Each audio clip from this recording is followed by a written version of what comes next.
Hey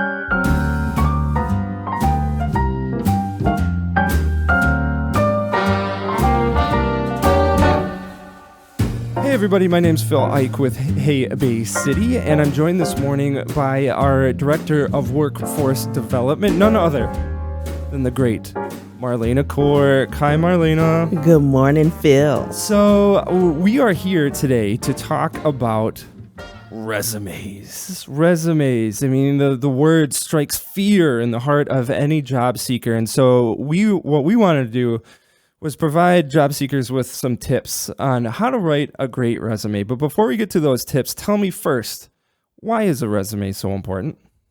A resume is important because when you're applying for a job, you're interested in an employer, they need to know who you are. This is that initial handshake.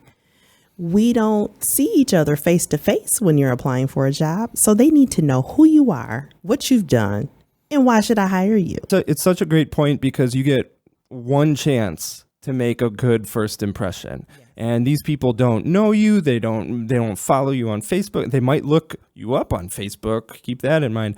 But they don't have any context. And so here on this one piece of paper is a snapshot of you and your professional life. And so it is a big deal. And because it's a big deal, Marlena, give me my first resume writing tip. Well, the first resume writing tip I would say is be truthful, relevant, and crafty. You want to be creative. You want your resume to stand out when you're sending it to an employer. An employer gets 1,000 resumes a minute.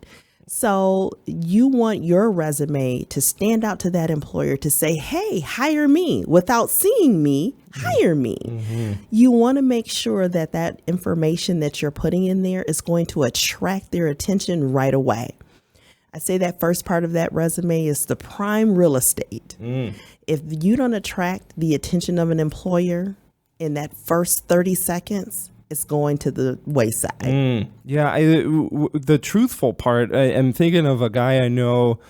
I was looking at his resume and he said something in there like managed a top 10 Fortune 500 company. And I was like, bro, what do you mean? He's like, well, I was a manager at the McDonald's. I was like, well, that's not really the same thing. I mean, your cover's going to be blown as soon as you walk in that door. So be truthful, be relevant, but be crafty. I love what you said about attention is everything. You got to do something to stand out. If you open up the same way that every resume always opens up, and you talk about how your biggest weakness is that you just work too hard, and things like it's not as attention grabbing as you think. So I love that tip. Well, give me one more.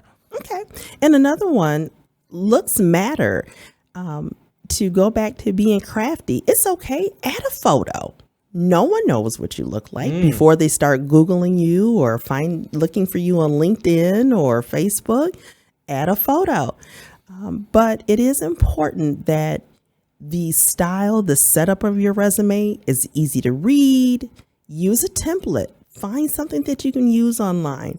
And that way, when you're submitting your information to an employer, they're willing to look at it. You want it to get past that first initial, that barrier.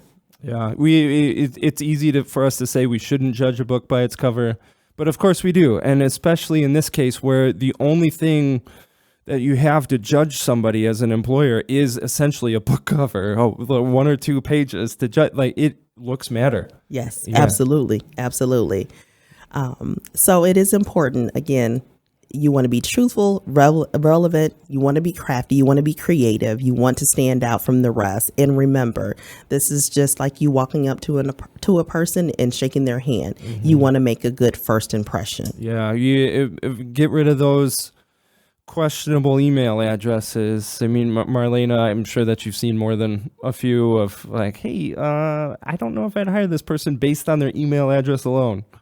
Well, I'm glad you segued right into that because that's a big don't. Make sure with your email address that it's not that personal one that you've used since you were in high school. That bad mama 6969 at Hotmail just does not work. Put it to rest, people. It's time to lay it down.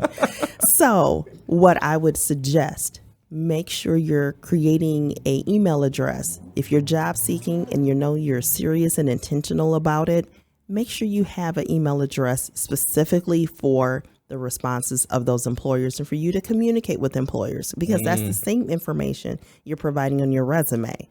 Another thing is proofread it. Don't submit to me a resume when everything is in lowercase letters. That's a big no-no. Because what you're telling employers is that you don't have time to pay attention to the detail of your information that you're submitting to them. Take your time, proofread it, look at it, sleep on it.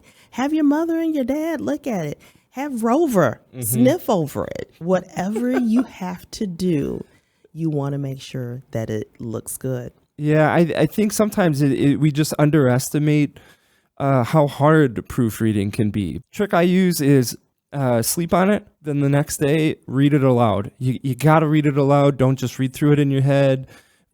Quiet the TV, quiet the podcast, the music, everything. You got to read it aloud, because you are going to catch things that you had no idea was in there before. So you just read it aloud again, give it to somebody else, get their feedback, do all of those things before even thinking about sending it to employers, because we do judge books by their covers. That is absolutely correct. Again, that is letting employers know when you are taking your time to pay attention to those small details, they can trust you to look over a contract. They can trust you to go and review documents that are important for them to sign. It could be millions of dollars on the line. But if you're not paying attention to that fine print because you haven't taken your time, that's something else that you're indicating to an employer. Yeah. Go ahead. As I was just going to segue into more mistakes, so get into it, girl. Well, thank you. Well, I was just going to say the biggest thing is too, do not use a lot of jargon and additional vocabulary that you have no clue on what you're talking about.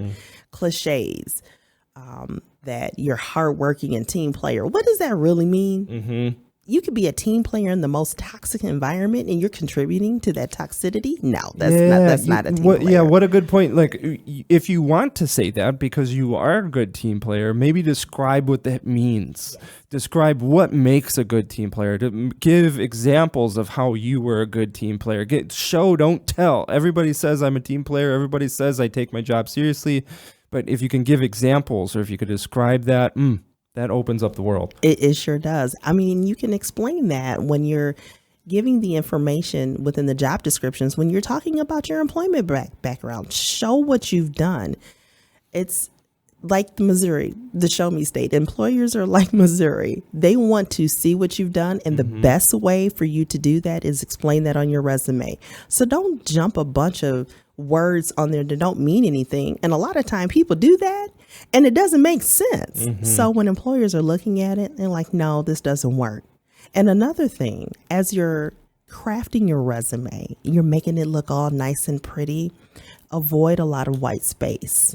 That means you don't have a lot to say, but I'm not saying fill it up with a lot of anything either.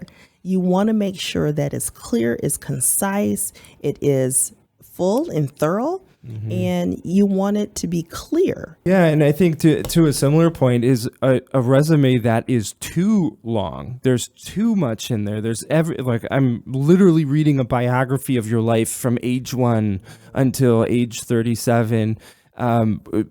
Employers, they're going to look at that like, I don't have time to read through these 30 pages, and unfortunately you can disqualify yourself simply because you wrote too much. And so don't leave so much white space. On the other side of that, don't include any and everything that could possibly be construed. Well, one time in 4th grade, I made a craft, and that showed me the importance of something. Like, no, we don't need to hear that. No, you don't have to go back the last 30 years. You really don't have to go any further than maybe 10 years in the history of your employment.